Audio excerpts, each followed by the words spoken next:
Recording in progress.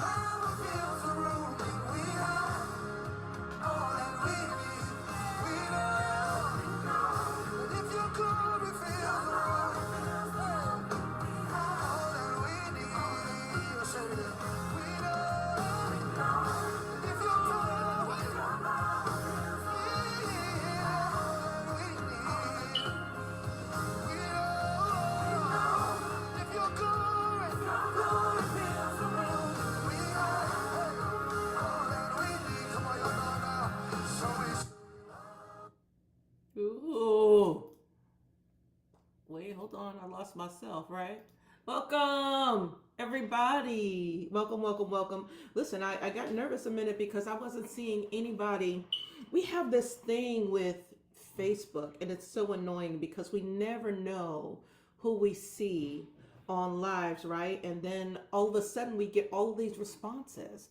So yeah, trying to give opportunity for individuals to pipe on. Last week we had a really huge response, and a lot of individuals were joining and gave feedback after the fact. People are looking for the recordings. I'm like, listen, you can catch up wherever you can, but I am so grateful for tonight. It has been a busy day. I am Shazetta Morris, Coach She. I'm Brian Morris's wife. Those are my privileges, all of them, right? We're so glad to see you all tonight.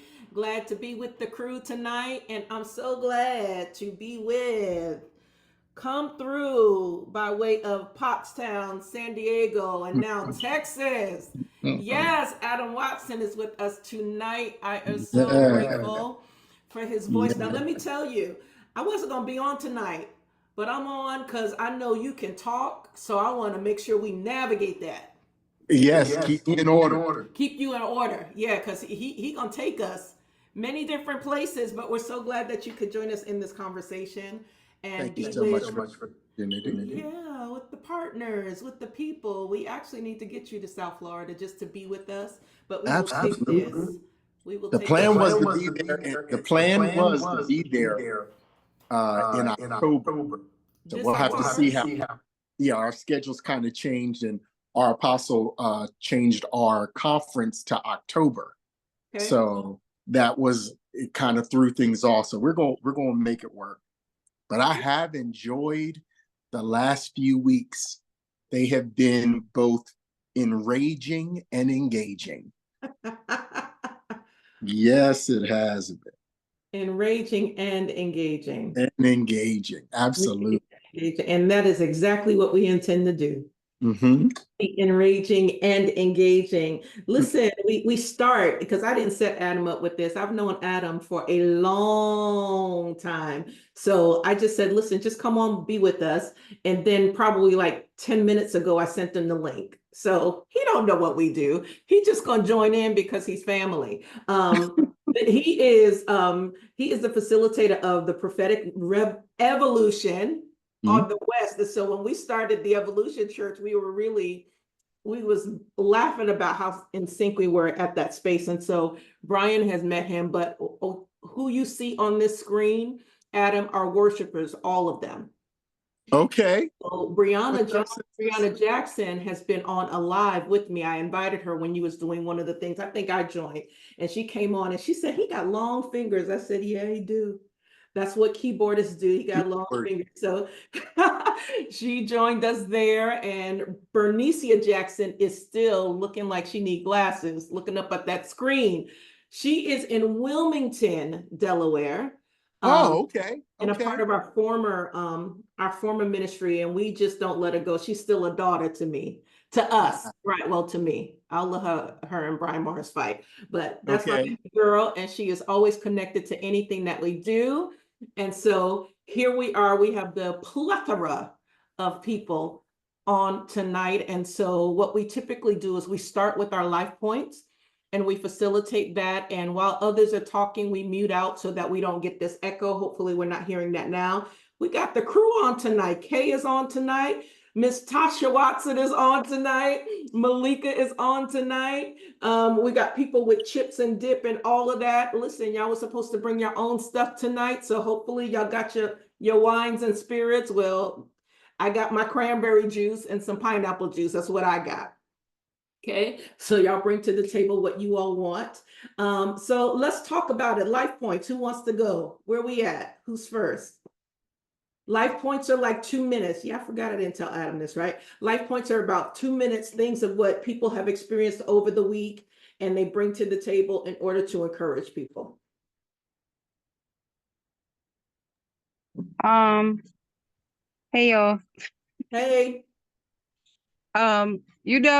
Today I just realized that, it's a blessing in not minding God's business. Like, come on, mind your business. You right, Jesus, you got it. The songwriter said, Jesus, take the wheel. Oh, you okay? When you just mind your business. Sometimes you don't even got to say nothing. You ain't got to do nothing. Just mind your business. And stuff just starts working out. oh, I love I'm it. great, son. Just, it's a blessing in minding your business.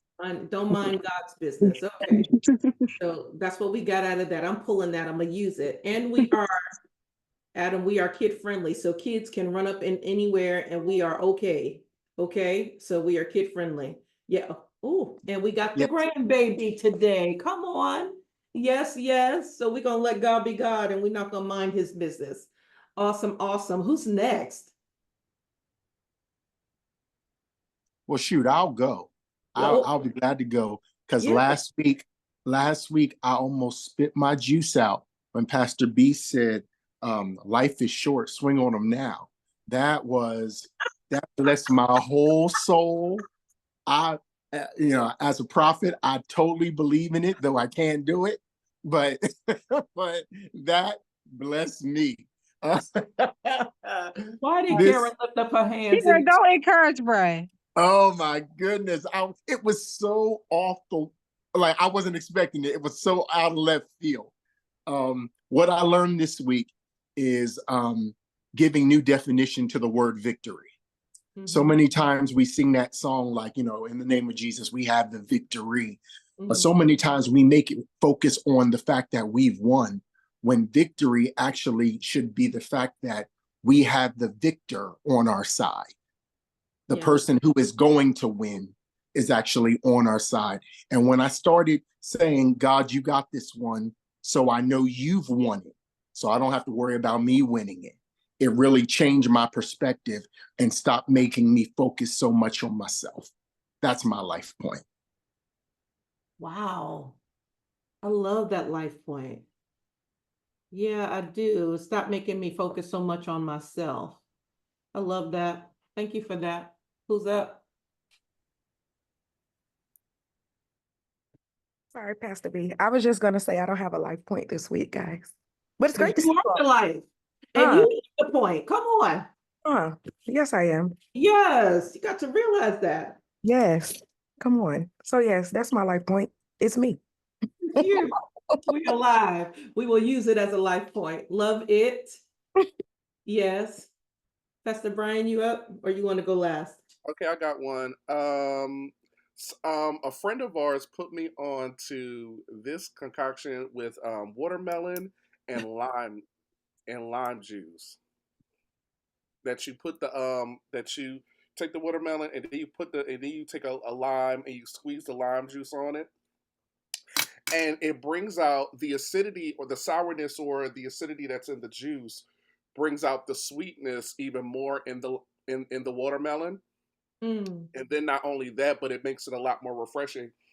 And what I thought about it today because I got some more. I picked up some more watermelon from the store yesterday, Mhm. um, and I've just been eating it. And for some reason it was just so funny because it's like isn't that just how life works? Where life takes something that's sweet and sour, and they work together to bring the best out of something, and you think that you don't need that you just need one and you don't need the other. But there's something about when the sour meets the sweet that brings out something even greater Mm. in you. Kind of like that song, the Walter Hawkins song, that God has not given me, God has just not given me sunshine. That's not Mm. the way it's going to be. Then he said, just a little rain Mhm. mixed with God's sunshine, just a little pain makes me appreciate the good times. Yes, And which it's like, sister sung that? Which one? Was it oh God, what's her name? The sister. Yvette. Be I think it's grateful. yeah, be Yes, grateful. Yeah, yes, yeah. yes.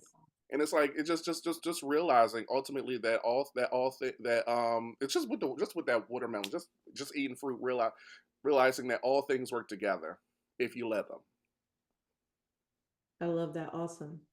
Thank you for sharing that. Because I was saying to myself, I said the Saints are sneaking too close to making liquor out of this watermelon and lime. We did a hey Paris. We did a fish fry Sunday, and the fish was hot, and I guess the fish was the celebrity of the Sunday.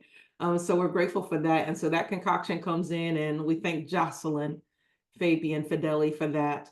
Life Points, just grateful to be alive. There was a lot of funerals over the weekend. There's something going on tonight with Dr. Frandrea Lewis's daughter. They're celebrating her life. We send condolences and want to be in prayer for what has taken place in New Jersey and in Yonkers. There's a funeral this weekend. There's just a lot of funerals, a lot of death that is around us for a myriad of reasons. So just want to encourage the people who still have life to live it. Live it. Don't just be in life, but live it. Yeah, let's live life. Let's be encouraged to do it however God has given that to us. Let us be expressive in it, expansive in it. Let us exhaust life so that when we leave this life, we could say, or people can say that we have lived a good life.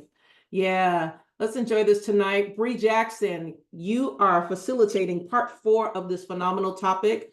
And we've had some questions that I got for tonight as you continue to move things forward. And so we want to hear the people's mind. We also want to hear the mind of God, because we always facilitate the mind of God, yes, but we want to hear the grassroots minds of the people as well. If you've got questions, we want to have some things that we have answers for, and we want to provoke individuals to exploring what else is going on out there around this topic, but we do not want to miss it.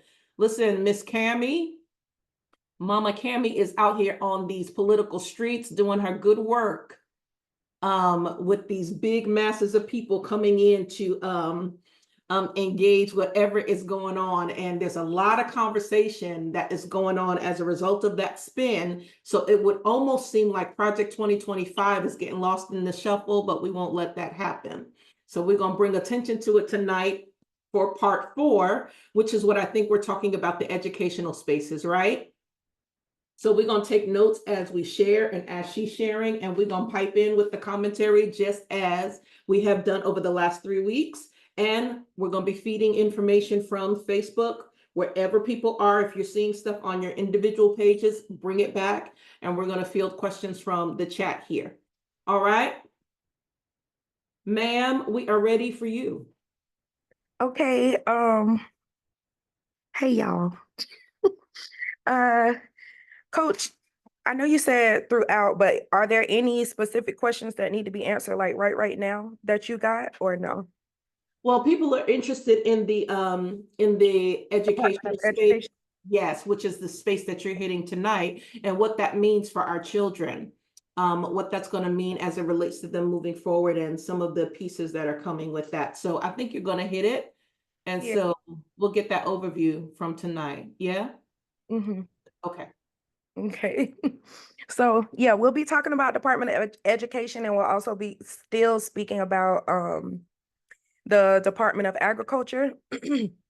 We started off with Department of Agriculture saying that, conservatives wanted to implement something that was efficient and affordable, because they feel like with the Biden administration and what has been implemented, it's not affordable and it's not efficient, because they are introducing certain regulations when it comes down to producing organic foods or foods that are good for our bodies.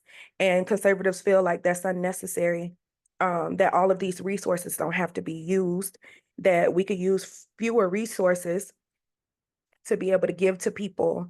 And that was when we got into the whole spiel about people getting sick from these foods, which would then turn into people needing medications, ending up back into our hospitals, clinics, and all of that other stuff, which the medical field is like $1 billion industry to where conservatives are actually the main people who benefit from those industries.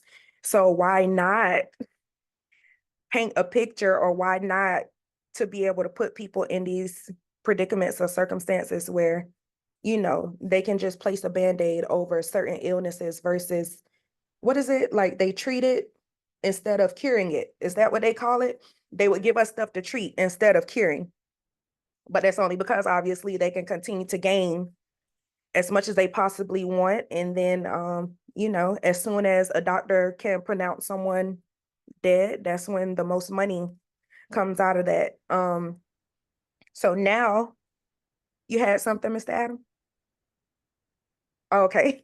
I did because Nah, right, because this whole somebody did something on a show when they was like, you know what, you treat them and you street them, right? And the whole idea is just to get them well enough in order to get them back on the street. But in some cases that they're going to be returning, right? And so the system has created itself to be reciprocal. So we want to avoid sickness if we can at all costs. Now, of course, as we get older, there are some things that's just gonna happen to us because we're getting older. But there's still a lot of management that we can do, and a lot of the sickness is coming through the food. So this thing, that thing, I just had an image, and y'all know I love the Matrix, right? So I just thought about all of the babies and the bubbles. Remember when Neo was getting unlocked the first time, and then they have this plantation of things. I'm like, Dad, this is just so interesting the way that we see a lot of our cinematic stuff, movies, becoming alive when you really think about it. So that statement made me think about that, Brie. Yeah. And even while you were just speaking about, what did you say? They're treating and then put them back out on the Yeah. street. And it's like, when you think about it, watching television, we get all of these commercials like, oh, we have something to treat such and such, but watch out for high blood pressure. If you have high blood pressure, you can't take it, or you might have high blood pressure. You might have a heart attack. You might end up having the gout. And it's like, because those why? those medicines where the symptoms are worse than you actually was trying to treat. Yes. And it makes you even more sick. Mhm. But they say. Mhm. go ahead, Mr. Adam. Yeah, they say that they've said that free is fraud. So most of the time when something is coming off free, there's a price to be paid. And growing up, born in 78, growing up as an 80s baby, we had, welfare. So we were looking forward to the government cheese and all these things that we got free from the government. And they were glad to give us the free stuff because it didn't cost them a lot. And then I began to get wisdom and knowledge about ourselves and our bodies and our health and stuff. We began to understand, hold on, this is going to cost us. And now that we're grown, we realize, no, we can't abide the cheap stuff with probably that have worms in it, or the stuff that's been sitting in cans for 2 and 3 years. We need to go to Sprouts. We need to go to, healthy spaces. And that's under those under our new requirement, under those of us who have been cheated and defrauded and lied to and lied on. Under our new requirements, they're saying reparations are too expensive. Oh, of For course. us to repair what we've done to you is too expensive. So let's do this. Let's drop this project 2025 and let's go back to the future, all the way back to the 1950s when people and women and brown people, when y'all didn't have a whole lot to say because everything was in the hands of the hierarchy. So they say knowledge is power, but knowledge is expensive. Yes, it is. Absolutely. But yeah, see, they thought that us brown and black women ain't had nothing to say back then, Mr. Adam. We had a lot to say, okay? We always have a lot to say. Very opinionated. Check like that again. Check like that again. Yeah, yeah. It's crazy. It's crazy. I'm not gonna get in trouble. I'm not gonna be like Pastor Brian. I'm not gonna talk all night and then y'all get me in trouble. Look, I watch how y'all That's the one you watch. That's the one. I watched how y'all killed him. but you know, it's I thought it was, I watched even y'all shift last week when y'all were talking about the change in the Democratic Party, and it shouldn't be a shock because from the first biblical story after creation, we found out that Earth needed a woman to make a change. From the time that God said, you know what, I'm going to put a problem now between deception and a woman. And the woman is going, you might get her in her feet, which is the reason why y'all gotta wear heels. Praise God. But she's going to bruise your head. And so the problem becomes that every time, whenever you're looking for a man to fix a problem, you know, you have to look, you probably need to look a little further and find the woman who gave birth to him. Because yeah, I saw 4 men stand in a hedge, but I've seen Deborah and I've seen Mary and I've seen Ruth. I've seen a whole bunch of women who were thought to be problems who ended up being solutions. So, and so I see how Project 2025 is coming to muzzle the mouth of the woman who has the intellect of God. She's the one who tells Adam, are you thinking right about this? Because she's the one who came out of him. She came out of him, and she came out of him. I believe this. She came out of him asking questions. And so it's not a surprise to me that as soon as Kamala comes into the picture, 44,000 Black women jump online and raise $1 million.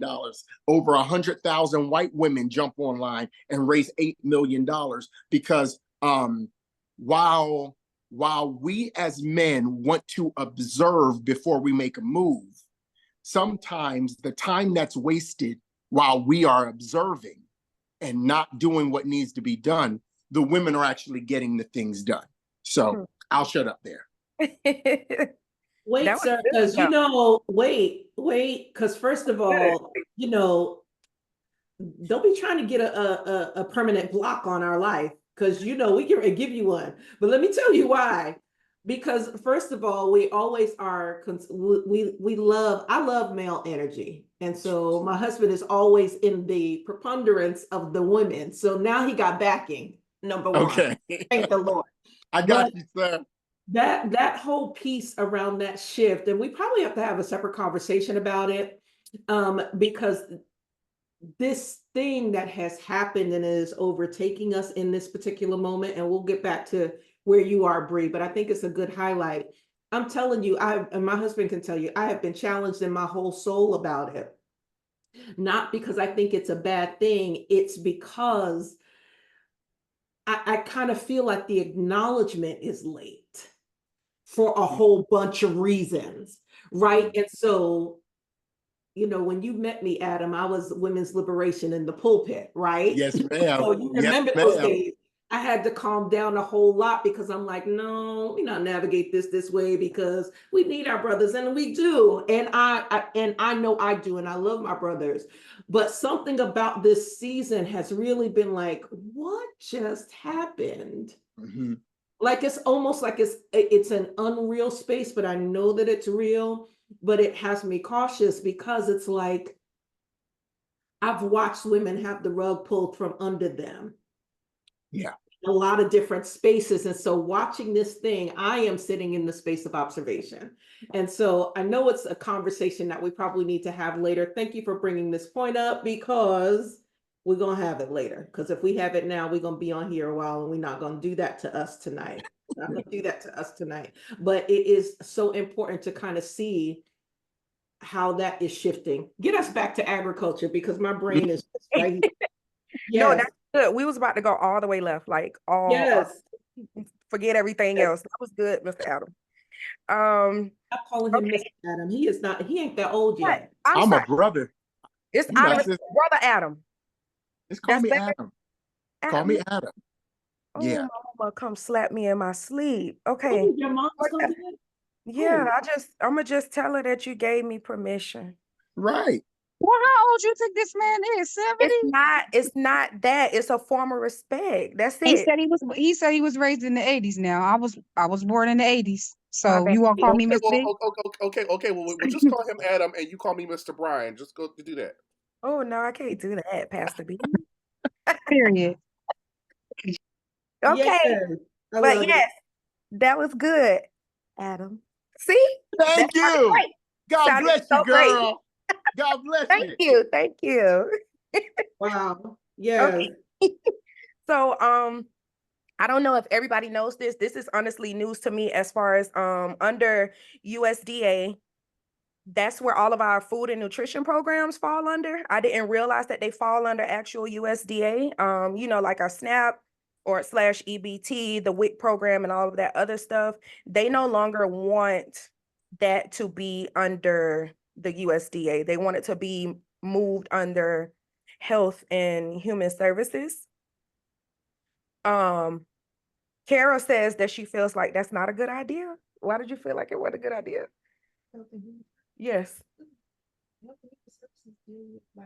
That's like the people who take care of kids, the immigrants and stuff. They not.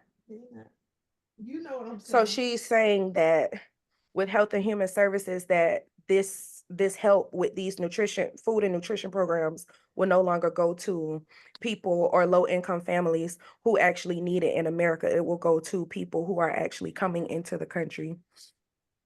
And the other problem with that is we all know that when we became a welfare state, especially as it relates to our culture, that one of the things that the government did is they made it so that Black women could only get certain benefits if they were a single mother and the man wasn't in the home.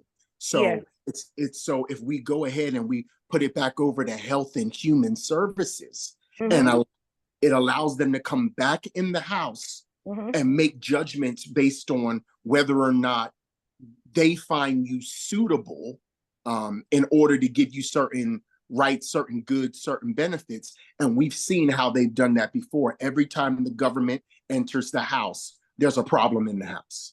Understood. And with you saying that, that goes back to what we talked about. I think we talked about this either in part 1 or part 2, where they want to look down on single mothers. Yeah, because we talked about majority of our men either being dead or in prison, to where in a lot of cases it's not even the mother's fault that they are single mothers, but they're going to look down on these women and want to promote 2-parent households because those are the perfect households for this 2025 reform. Right. And sis, can I just kill a narrative that I just found out in my study? I just found out that one of the lies that were told in the 60s and 70s and 80s was that the Black fathers weren't there. But because of the welfare state, I found out that in a lot of neighborhoods, the fathers were moving out of the house and down the street or around the corner. They weren't gone. They were just out of the house so that the mother and the children could get the food that they needed. They weren't gone. Now, there were some people that were gone. They did some things, but the narrative in the 60s were that 2/3 of Black men were connected to their home. So just so we know that learning and realizing, the more you learn is the more you become a problem. And I found out that all of the hate that was thrown at our men was not warranted. All right, go ahead. It never is, if you ask me, but that's a whole nother different story. That's another one. You got something, Coach? Yeah, because that narrative continued in the 70s and 80s, right? So families were getting leases, right? And as long as the children and the mom was on the lease, it was acceptable. But as soon as you wanted to put the partner or the father that was coming out of jail or from the military on the lease, then they would either raise the price or they would evict you. That's still going on today, which is why people are trying to say, and funny enough, in the state of Florida, I am recognizing that a lot of people, even when they get married, they keep their maiden names because of the benefits of what they receive. You get an individual who is 2 people who can buy individual homes. You're only supposed to get one homestead luxury. You can get 2 if you keep your maiden name and buy your additional house under your single name. And so there's a lot of different benefits that people, you would never recognize how many people choose not to actually officially marry in order to skirt the system. Wow. It's that big. Wow. And I think that's, I guess when it comes down to learning a new consciousness, you have to move forward. And I feel like probably one of the hardest things for Black and brown people, for our culture, is to move together in faith and trust in God and manage our hearts so we don't turn bitter. Mhm. It's so difficult. Like I was listening even like last week when Brian was talking about how he was working and because of how he found out how protective unions are. Mhm.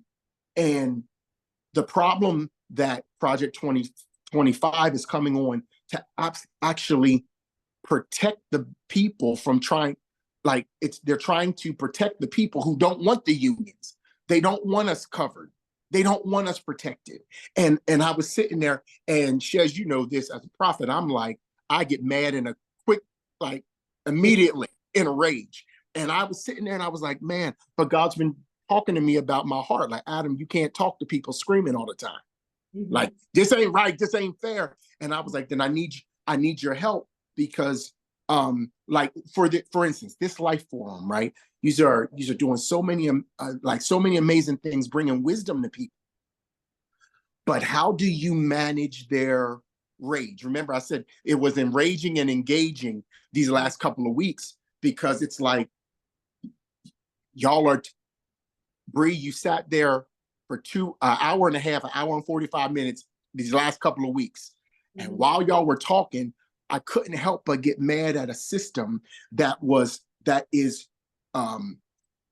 it's that they, through premonition, I don't want to call it prophetic, but through premonition, they are trying to cut off our success, cut off our progression. And how do we do that without responding in a rage way? It was a question that I was going to put in the chat last week, but I decided I was just going to wait till this one. Mm-hmm.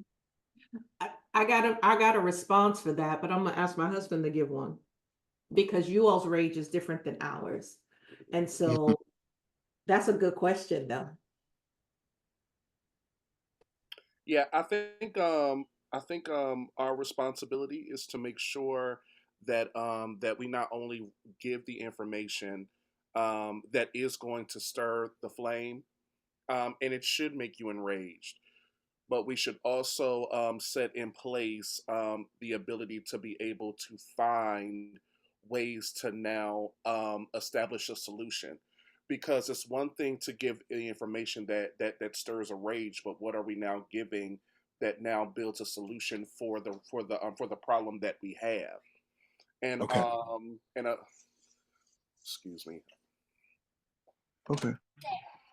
it's always and never fails. It's all 7 o'clock. right. It's family. It's family. Because Go ahead, babe. Go ahead, babe. Continue. okay. One of the things that I had written down in my notes when is what I've been watching. I was taking my notes. I wrote down the power of community. The power of community. And when there's a community, you have the community that starts the whatever it is, and then you have your community. So the community comes in back in Genesis chapter 11 and says, let's build us a wall. Let's build a tower that's going to reach heaven. And what they were doing, they started it on their own. And then God came down and looked at it and said, nothing, since they started it, nothing's going to be able to stop them unless we break down their communication. We got to break down their communication. And so I've been watching this Project 2025 it is a brilliant document. If you are looking to destroy cultures of people, communities. It's a brilliant document, just like Willie Lynch papers, just like y'all talked a couple weeks ago about how when they came over to America, how America was birthed, and the reason why it happened was because they were trying to get away from the king. And I began to write because they were trying to get away from a king who felt like he was justified and used the influence of the church to do his bidding. And then we come over to America, and you have government trying to use the influence of the evangelicals to do their bidding. And it's almost like Apostle, you said, Coach She, you said, I don't know I know they call you everything over here. What you said was, you brought up the Matrix. And at the one conversation when Neo is talking to the architect, he said, we've tried this 6 times. Right. And they're going to keep on trying to do this in order to get a level of control that can only happen if we decide that we're not going to rebel. And so I was writing, I was like, how do we make sure that we don't rebel? And the one thing that I wrote down was that they have the power. They're trying to get more power. And the only way they win, their success depends on the weak getting weary. If we get tired of talking about it, if we get tired of standing against this, if we get tired of letting them decide what our children are going to eat and drink and respond to and be educated by, if we get weary, then we lose our chance to win in our generation. All right, welcome back, sir. Yeah, to your point, because I was listening to it and I'm like that's the absolute truth. The issue is that when we look at it from a singular individual or a singular family's point of view, it's going to feel like there's nothing that we can do, or if it'll feel enraging. But what happens if, okay, we read what's going to take place, or we read what they're trying to do, and even if it either doesn't get passed or does get passed, at some point, what happens if families come out of their house and join and come together in somebody's house or at a community center and say, hey, we see what they're rolling out. What can we do as a community that buffers whatever they're trying to do? Because the problem is that we, like you said, with the Tower of Babel and everything, they became one.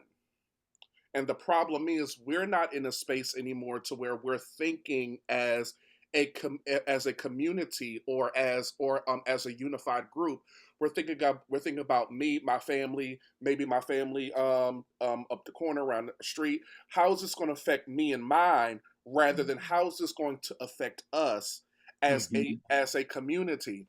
And that was the thing that was so beneficial about specifically Black communities in the 50s, in the 60s, and it started to turn in the 70s with of course with the situation that we talked about with Lyndon B. Johnson and what he did in taking the fathers out of the homes and and crack cocaine area, all that other stuff. All that stuff ripped our families apart. But around the 50s and 60s, we were in a space to where we were a community. It just wasn't about me and mine. It was about you and yours too. And we made sure that we took care of one another. Although it's like what the phrase says, it was the best of times and it was the worst of times.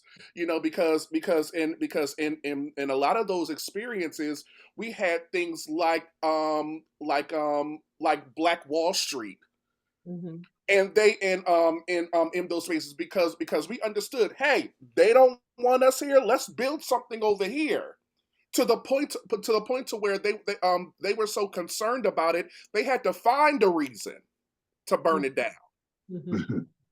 And I think that's what we're missing in this. It's really time.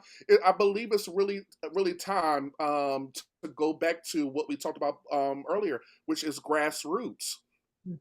grassroots. Because if we're trying to allow ourselves to focus so much on industry and politics and what the government is doing, they're going to do what they do. But it's important for us to understand there is still power and strength in our community if we understand the power of what it takes in order for us to come and to join together. We need to turn our churches again into centers where we can be in a space to where we can talk about anything and everything.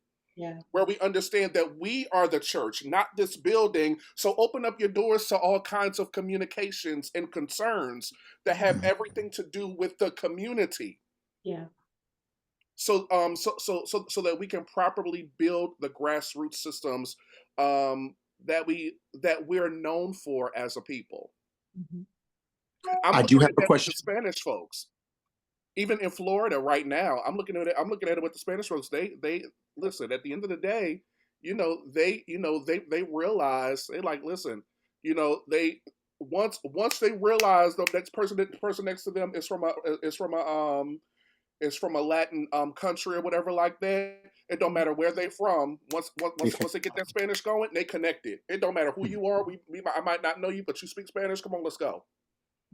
And we don't see our contribution. I just found out, coming back to you, Bree, didn't forget your what you were talking about. I just found out that a large majority of the South, their farmers are Black. I had no clue. And so now I'm like, okay, so if we're talking about agriculture, then what are they fighting against? They're fighting against our freedom. They're fighting against our voice at the table. Because if I can shut down your ability to get what you need from the government, even if you are a farmer, like how many, as for the people who are watching, how many movies can you count on your one hand about Black farmers? Not many. You don't see it. So your thought process is that all the farmers are from the lighter side, and it's like, oh man. So we find out God made it so that we can have our hand in everything and excel in everything. And when she was talking about agriculture, this is my confession, Brie. When she brought up agriculture towards the end, I was like, this ain't about us. We don't have nothing to do with agriculture. And then when I looked and found out, I realized this is how they get us. Once we say something once we say this ain't got nothing to do with me, we shut our ears off. So that's my confession. I'm sorry. So, but making sure that, like, we have to know God made it so that everything we do, I'm sorry, this is my Black power moment. Everything we do, we excel because we do it with confidence, we do it with flash, and we do it with flair. But if you don't know that that's what we do, then you won't pay it any mind. Okay, all right. Listen, I will, let me speak back to this because I think that the community piece is going to be really important, especially when we get into the educational space, because we need to become responsible for our own education and the education of our children. But Adam, your point about the agriculture was so important because my grandfather was a sharecropper. In New York? No, in North Carolina. Oh, so okay. My grandparents were sharecroppers, which means that their parents were slave sharecroppers. Wow. Right. Okay. And so my grandfather, they moved the house onto a land and they worked the land, my uncles and my mother family, all of them, right? And would work hard all year. My grandfather knew how to grow everything. Wow. And every time the crop came in, he had to give half to the man that did not work the land. Wow. Just because it was his land. Okay. We grew tobacco, watermelons, animals, string beans. There was nothing that my grandmother really had to go to the grocery store to cook because she had gardens everywhere. So you talk about freshness. So when you talk about the majority of farmers being Black men, yeah, they working around here now. In South Florida, they working around here now, untold. But anytime we see that on TV, we're seeing individuals who are owners of the land, but there were other people working the land or sharing that Okay. parcel space. The reason why that's important is because when we look at that and we start looking at the community spaces that we need to return to, at least that's the hope, we have to consider thinking about farming all of our energy resources and educational understanding and prowess into our own communities first, which is why I think that the Department of Education piece is so important. Dr. Umar was here this weekend, and I was able to go and hear him talk about some of the pieces, and I didn't realize that he was a clinical psychologist, but Mhm. his backdrop, he said that he was writing IEPs and all of this kind of stuff for people in Chester Upland in that school district. I didn't realize that. When he started talking about that, with every IEP, there is a monetary value associated with us making sure that our children are diagnosed with something. Money comes Wow. when they set your IEP. And So there has to be, yeah, they have to find something. it could be. So to remember in the 80s, when there was this whole backwash of ADHD and medicating our children and Adderall and all of those types of things, all of that was out there, right? Ritalin, yes. And so when the teachers was like, oh my gosh, we got these kids, they are over hyper, they're too much. What really was happening is that the kids were actually feeling the results of what was going on in the home. Okay. Right? Drugs, addiction, parents being killed. They were under trauma, and that trauma caused their hyperactivity. Woo! So what they wanted to do was medicate them and say, okay, if they got to come to school, then they got to be calm. But they never dealt with the trauma that they were experiencing. Wow. With every IEP comes money.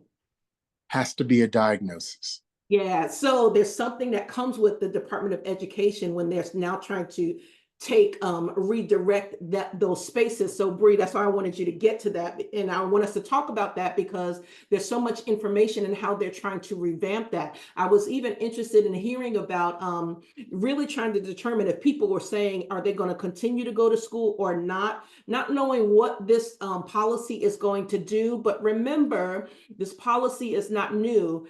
This policy started being introduced in 1973 with Reagan. And a lot of it is already laced up under a lot of the legislation that we already have in place. So, Bree, speak to this Department of Education space, and let's see how far we get with that. Okay. Going back to the IEPs, yes, I was one of those kids with IEPs because I was a gifted student. However, they did not issue me any medication, but I was always bothering all the other kids because I was doing my work first and I was bored. On the other hand, that was me. yeah, it was like, what you doing? You wrote that letter. I mean, you wrote that word extra wrong. You need to get yourself together. And that was that. And then on the whole farming aspect, same thing with us. Yes, it is a lot of Black farmers down here. People always say I sound so country when I end up meeting new people in my line of work. They're just like, oh, where are you from? And I'm just like, I'm from here. And they're just like, no, you're not. And I'm like, yes, I am. But being from Homestead, Florida, we had a lot of farmers. And my grandmother actually gardened a lot of stuff. She was able to go get fruits, vegetables, herbs, and all of that stuff out of her backyard. So that was something that we grew up on as well. So yes, Adam, it is an attack on us, Wow. It was hard for me to say it like that, y'all. I have to slow it down. Well, with the education piece, I would say in the National School Lunch Program comes up with intertwining the USDA and the Department of Education. They don't like the fact that what is this called? The CEP, the Community Eligibility Program. So it's to create the non-pricing meals for low-income families, but it has to be like 40% of children within that district that are low income, that come from low income families. And if they come from those low income families, then all of the schools in the district would be able to get the non-priced meals. So conservatives don't like that because when COVID ended up happening, they just extended it to everybody.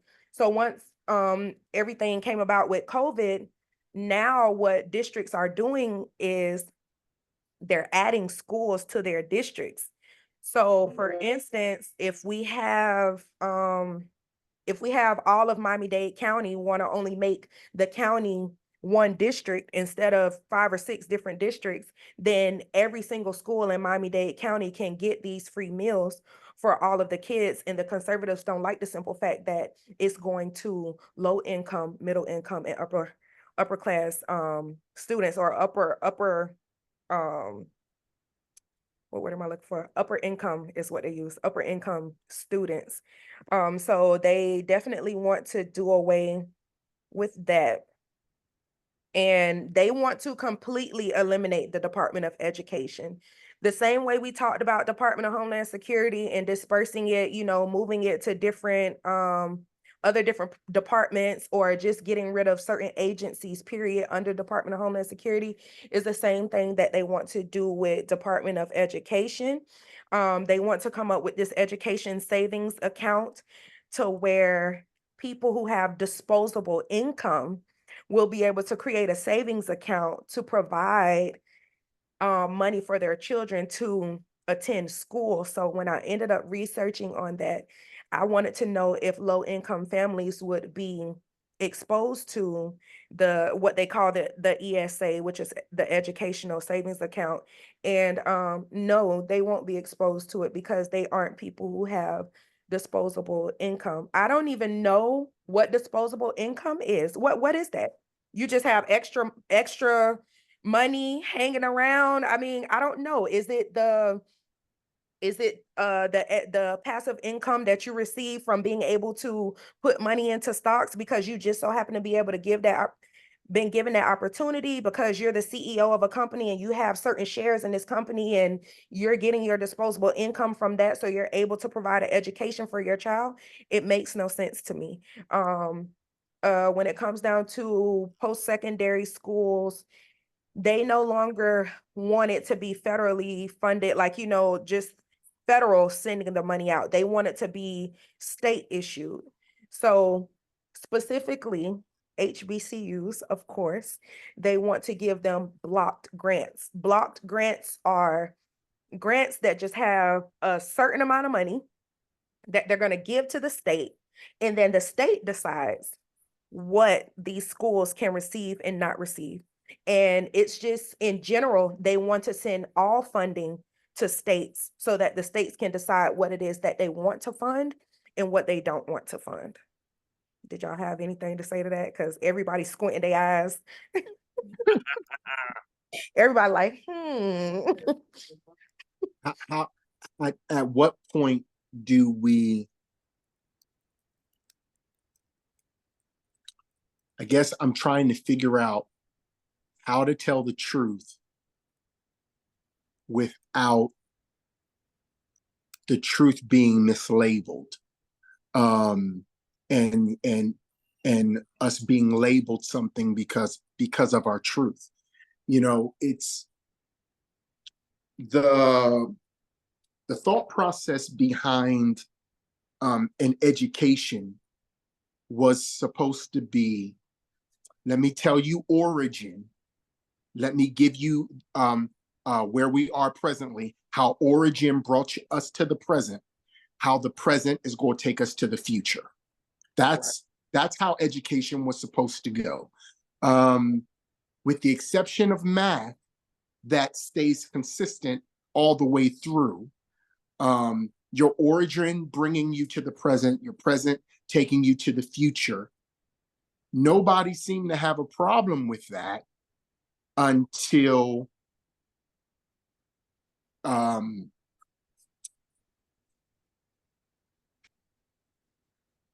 non-colored people had to constantly deal with how origin brought us to where we are today. Mm-hmm. And then the fight now is that they see how the future is trying to eliminate origin, yes, so that we don't have to explain how we got here in the first place. Mm-hmm. And so I'm writing a play right now called When We Were Kings, and it was talking about my studies was telling me about how they decided to discount. It starts off, my understanding is the power of discounts. Okay, the power of discounts. So when you go into a store, what you're looking for is you're looking for a discount, but we've been trained to think that a discount is when you take the price and you cross it out and you make it another price. That's not a discount. A discount is when you say, I am going to make a portion of this irrelevant. I am going to disregard, it's the price that's disregarded from the total price, and then this is the price you pay for. And in that statement, our origins are being discounted. So if you really deal with the discount, then you're like, so I'm in this place because the only way I could be in this place is if somebody who doesn't look like me is in an amazing place. So they had to been taken care of for years and for generations in order to get me to a place where I come in and y'all don't want to talk about my future. So I had a really weird situation where I walked out and I was watching a game. And at this game, this little basketball game, I'm just going to use it. I'm tired of this. I was watching a bunch of black and brown boys spank the shorts off of these young white kids in a tournament. And for some reason, the white kids got a participation trophy. Now, y'all remember how we grew up. If you win, you win. Get off the court. If you win, you win. You stay on. If you lose, you get off the court. But it was like, oh, no, God forbid y'all feel bad. God forbid you feel bad. No, you're a winner too. No, you can't lose and still be a winner.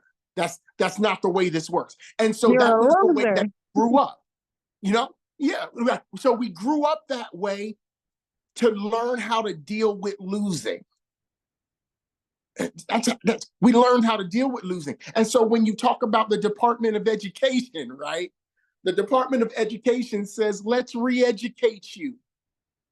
Let's bring you to the present without talking about your origin, because if we deal with your origin, you're going to get mad. If we deal with your origin, you're going to fight even harder to get to your future. So let's shut this down and let's blind you to where you're going. But everybody knows the story of Samson. After they took his eyesight, his hair kept growing. And so we are finding that we're still growing, even though all these things are set up against us. Listen, don't shoot me, Shazetta. Just let me do this for a quick moment. Prophetically, the one scripture. I'm getting ready to. Okay, the one scripture that hit me today was, but the more they afflicted them, the more they multiplied. Come on, get off me. The more they multiplied and grew. And yes. One of the things that I've recognized in this whole flow is the more they try to set things against us, is the more we keep coming back. Because there is something in us that we call Jesus. It's called victory. It's the victor in us. And I'm gonna shut up right there. But I just realized that it's like, okay, they don't get it. The more they try to control, the more they try to change the narrative, they keep on forgetting somebody came down here to set us free. Lord God. All right, okay, all right, okay, all right. So it's a blessing. It's a blessing. And the reason why a lot of people don't want to talk about it, they don't want to talk about it because we have this treasure in our earthen vessel. And at some point, You keep on talking about what's going to happen to us or what they're trying to do to us, and that victory in us, the victor in us, is going to rise up. Listen, call it what you want. Call it rebellion. I call it enlightenment. Okay. I'm sorry, Shazam. I'm sorry.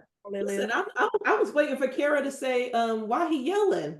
Those are Kara's words, but she must have, because her hands is up. Like, my The keyboard keyboard, back there. Listen, y'all. because I'm playing. But it is very consistent with our spiritual nature as Black and brown people, period. As people, it is in our nature to be able to take lemons and make lemonade. That's the nature of who we are, right? And so it's consistent with what you're sharing. Okay, you done turned sideways. I'm sorry. Am I good now? I can't see y'all because Kai called me my daughter called me while I was in this middle of this thing. So I'm trying to figure out how to get back to my life. How to get back? Yes. Probably stop the video and then restart. There it goes. I'm back. Okay. And yeah, here comes my. Yeah, it's very consistent with our nature, and I think that no, go back. There you go. Stay right there. Good. Okay. Yeah, it's very consistent with our nature, and sometimes people, there are individuals, all of us, we get tired, we get weary, and some individuals say, you know what, it's not my fight. I'm just gonna worry about me and my family, and I understand that. But there are levels of influence and responsibility based on your internal conscious calling that makes you uneasy when you sit on the sidelines and not get involved in the spaces that are required for you. I can have a friend who'll say, you know what, I'm just gonna worry about my family members, and that's fine, and we just gonna build our community, and that's it, because we can't do nothing about the rest.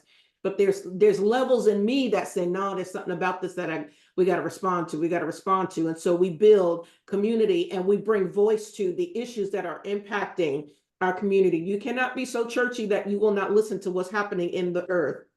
Absolutely. It cannot be that he came because he so loved the world. He has a word for the world, not just a word for the church.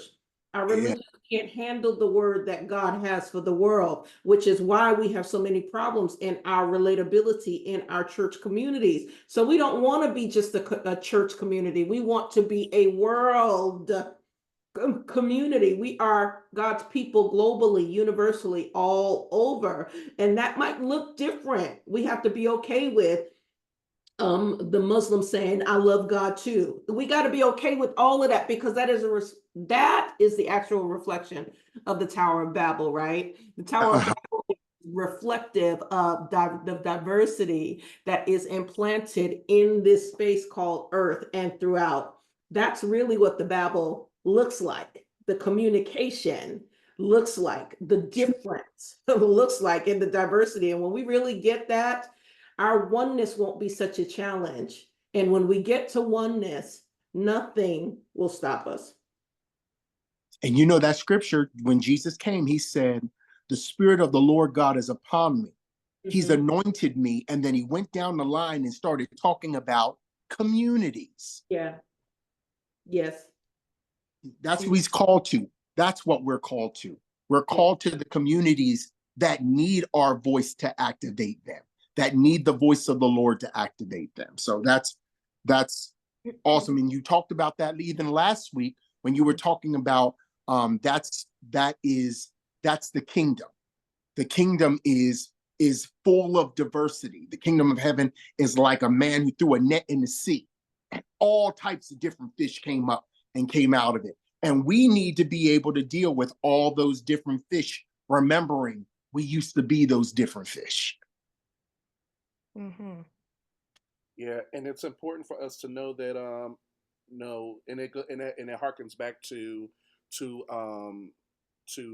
those days where especially in the civil rights movement, where it's like, okay, at the end of the day, whether you were a Christian, a Muslim, a Republican, a Democrat, all of these things that tried to divide us, that were used to divide us, which was our religion, our politics, our way of living. At some point, we had to come together and say, at the end of the day, none of this matters. None of this matters with the system that's trying to get rid of all of us. Not saying not saying that that's what's happening right now, because I don't want to do any fear tactics or anything like that. But at some point we need to come to a point to where it's like, okay, at the end of the day, it's like the hovering system that is against doesn't see all of the cherry picking that we've been doing with one another. All they see is all people looking the same, and their intentions is to do something concerning everyone, whether you choose one or the other. And I think it's important for us to be able to get to some level again where we understand at the end of the day, what I see is a brother, what I see is a sister, and we have an overarching system that we understand, whether I believe or connected to the political system or religious system, that they all coming for they're all coming for us. So Right. we have to, as a community, we've got to galvanize together in order for us to be able to fully establish something that we can live, and that we can thrive. Got that. Let me put that back out in space, and then we're going to turn it back over to Bree. One of the very things that I think that I'm hearing from individuals is that they don't always know who to trust. When you start to galvanize people, individuals are looking for individuals that they can trust. And so voices, people who are reaching out regarding the series that we've been doing for Project 2025, is because they are used to trusting our voices. That's the reason why they come and listen for the information. Now, there's information going out in different spaces, but people will say, you know what? I know this voice, and I know that they won't lead me astray. And they will be honest. If they don't know it, then they will focus or try to find the information. So it's important, if you're leading anybody, if you're leading a community, if you've got influence with people, to make sure that you are talking about the things that will pertain to them, because a lot of people may not be aware of what is going on or the details in this particular document. So we want to make sure that we are talking about this as much as we are talking about that. Bree, come on, jump us back here with some more highlights regarding the Department of Education. Okay, Pastor B, you brought up civil rights, which is actually something that they brought up with the Department of Education. So one of their main things they said that they want to do, which I have like 3 points. And once I say these 3 points, I'm pretty sure y'all gonna take off on those. Trust me. First point, they said that they want to safeguard civil rights because we don't know the laws of civil rights. So the way that they're going to safeguard it is to reject gender ideology and reject critical race theory. I don't know how you're going to implement civil rights with rejecting critical race theory, but okay. And then with the Obama administration, Obama created something called the Dear Colleague letter. So it implements something called Title VI for disciplinary actions at schools for children of different race, ethnicity, and all this other stuff. So they say that mainly in Project 2025, they said that African American children and white children are treated equally. However, when it comes down to disciplinary action, they are treated unfairly. So what Obama did was he was like, all right, y'all gonna discipline them the same. If not, I'm gonna pull federal funding from your school. They did not like that. So what conservatives want to do is they want to do away with that, and then they want to implement guidance to where these things are handled by the DOJ. Now, why that is so significant is because remember, we have 3 seats up coming in for the new administration. New administration put these people with their same mindset in these seats, along with the people who were put in the seats for Roe v. Wade, and it's still going to be treated the same. They're still going to mistreat our kids. So, and my last point is they feel like critical race theory is spreading discrimination amongst students and educators because it gives students and educators the idea that America is suffering from systemic racism.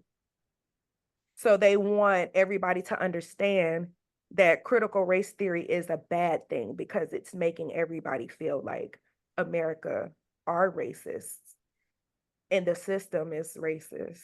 They are. Just and what Why you whispering?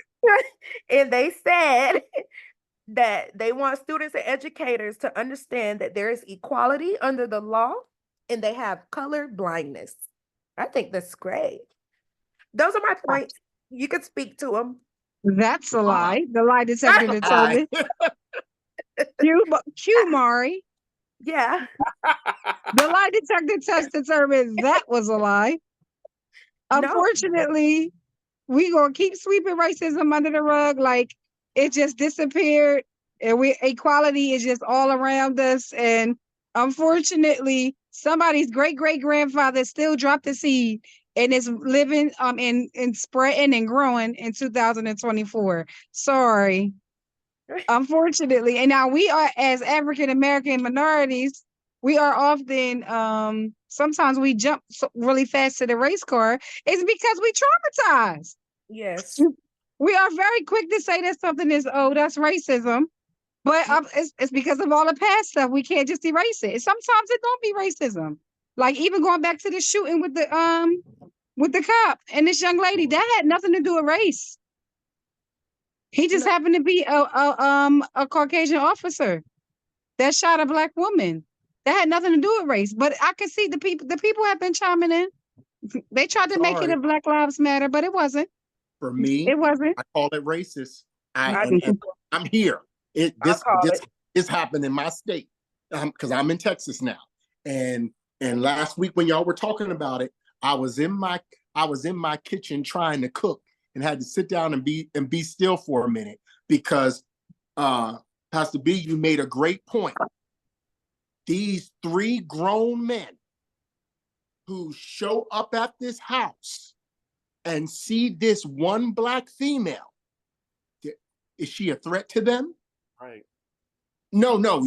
Y'all decided y'all wanted to murder a Black woman that night because you can't tell me that you can see a woman in the distance with a hot water pan and think that you're equal, that the equalizer to her hot pot is a gun. That doesn't work. But if the roles are reversed, it's all over the news. Right. And so when the problem with Project 2025, I wrote it down, was they are trying to change the people and then choose their people who make the rules and then choose the agenda. That's what they're trying to do, so that once they choose the agenda, they roll this thing out, and now there's no accountability because it's just the law. Yeah, it's just the law, and it's like, okay, so now we can't really take away your civil rights. So what we'll do is we're going to shift the way civil rights will serve us instead of serving you. And everybody knows here's the problem. The problem is not the fact that they have a problem with accountability.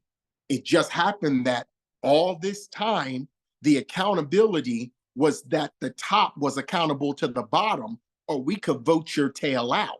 Yes. Now they're saying, no, with Schedule F and all these other things, we want the bottom accountable to the top. So if you don't do what we want, then we don't want to have to deal with your accountability. We want to fire you. We want to eliminate the civil servants and do what we want so we don't have to answer. And the very simple question, y'all, is even though we're not supposed to see race, when you see somebody doing wrong to you, or when you see all the people who's online pushing Project 2025,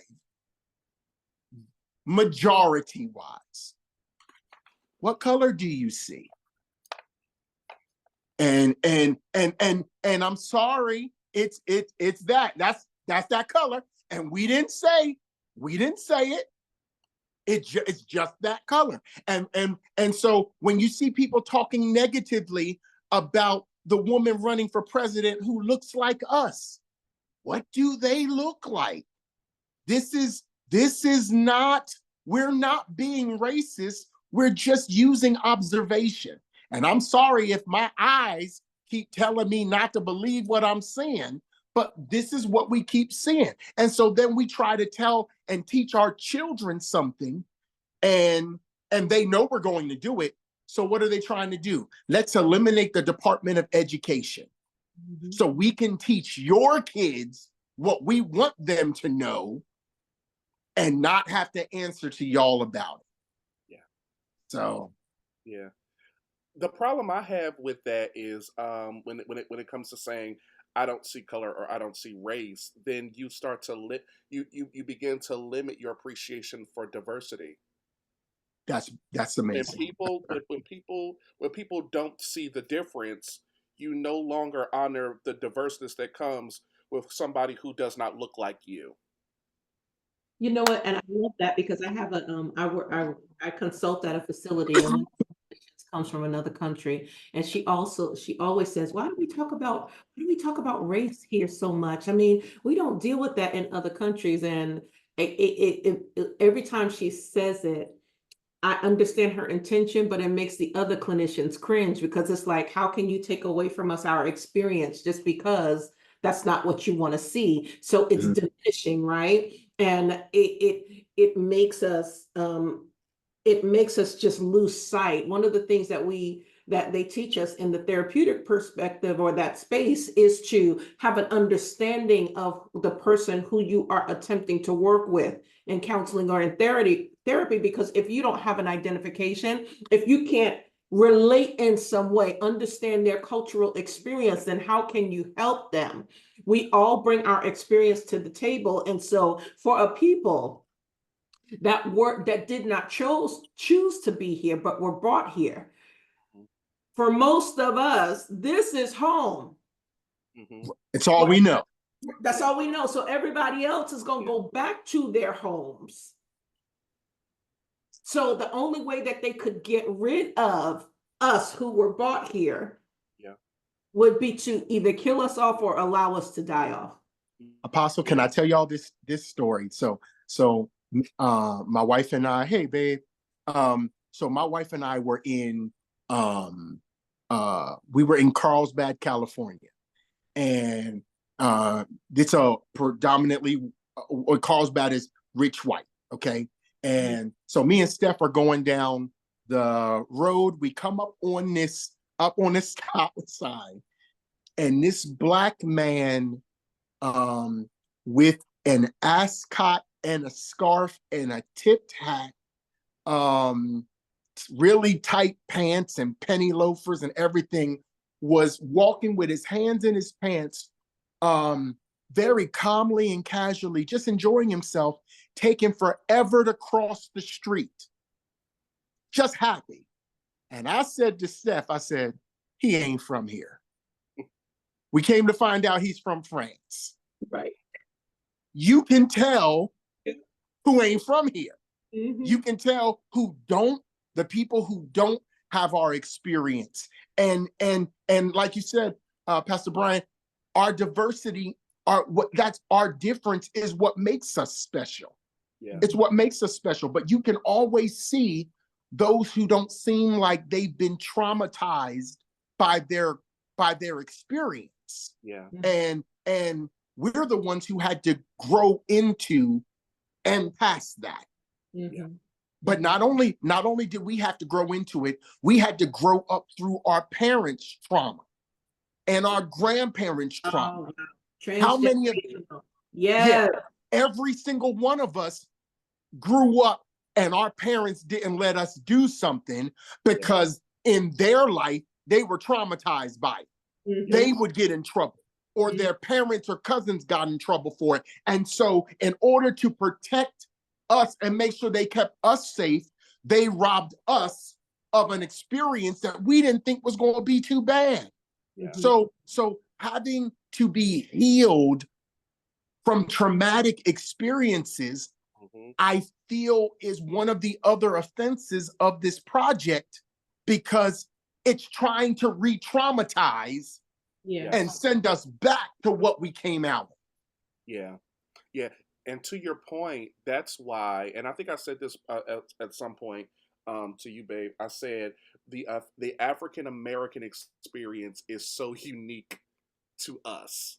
Like it's one of the most unique experiences in the world because we are a people, we are the children of a people that have been completely displaced. And now we stand in between a place, a homeland that sees us different, and then a place where we're at that doesn't want us. And now Right. we deal with the trauma of now being in a place of like we don't know where to go. We don't know where to go because we're the homeland that we should have been in doesn't want to say that they do, but I've heard a lot of issues of African Americans going back, and they have and there being issues that happened because they found out they were African Americans and they had to come Mm. back. And now we're dealing with a country that doesn't that doesn't want us. It's an experience and a traumatic experience that people do not understand, and it Mhm. is so that is so, but it is so real to us. I And go ahead, go ahead. I picked up a white woman when I was driving Uber, and she was fresh in the city, from LA, from Africa. She's a white woman born and raised in Africa who had come here, and she was going for her citizenship. And I started laughing. And she said, "What is funny?" I said, "You know that you're about to become an African American, right?" And she didn't get it. And y'all know what I said to her, right? I Mm-hmm. said, "I've never met a white before." And and and and it was amazing to me because I could project what she's about to experience Right. as a white African American. This is America. This is America. Hi, Wow. welcome. Lord Now, have mercy. let me tell you something. I love the male energy because the men of God are preaching tonight. Y'all are preaching tonight. You hear me?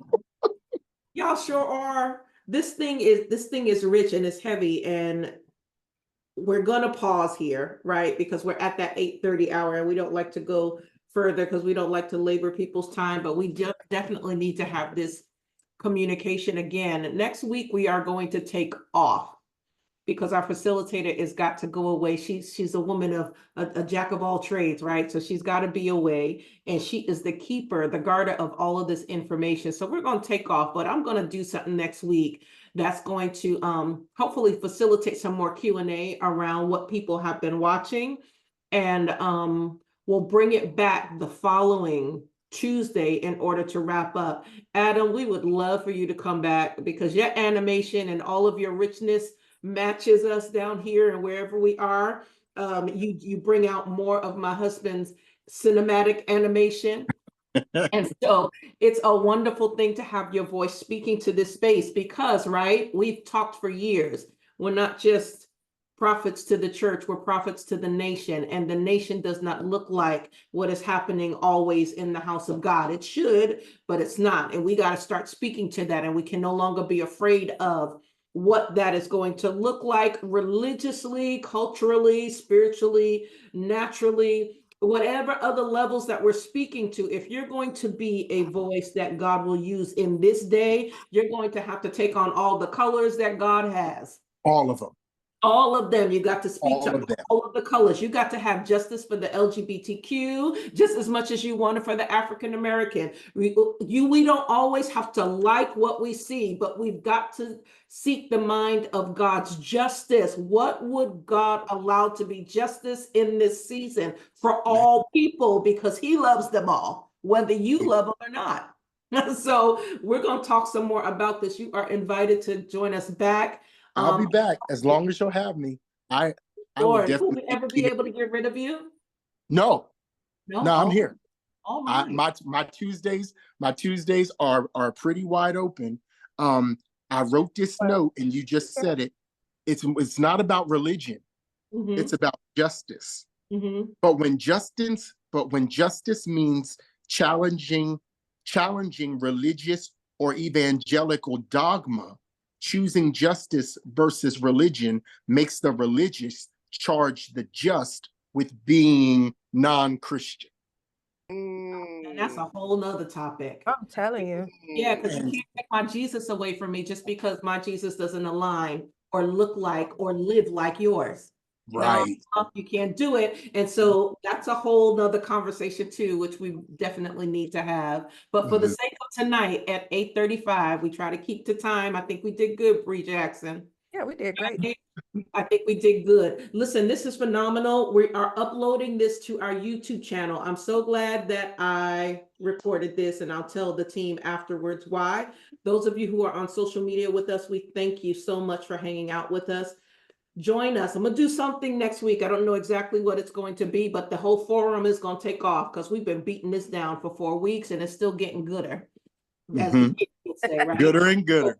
Right. So we'll do something, and maybe we'll just facilitate some additional conversation in different ways. Overall, we're going to let the farmers be off unless we decide to put something together. Either way, we will make an announcement, and then we will gather again the week after, all of us, in order to bring this to a close and add some additional, speak to some of the Q&A that might be out there, and then wrap this up. This has been phenomenal. Love these people to life. You all have a good evening on social media and on the Evolution private page. You all have a good evening.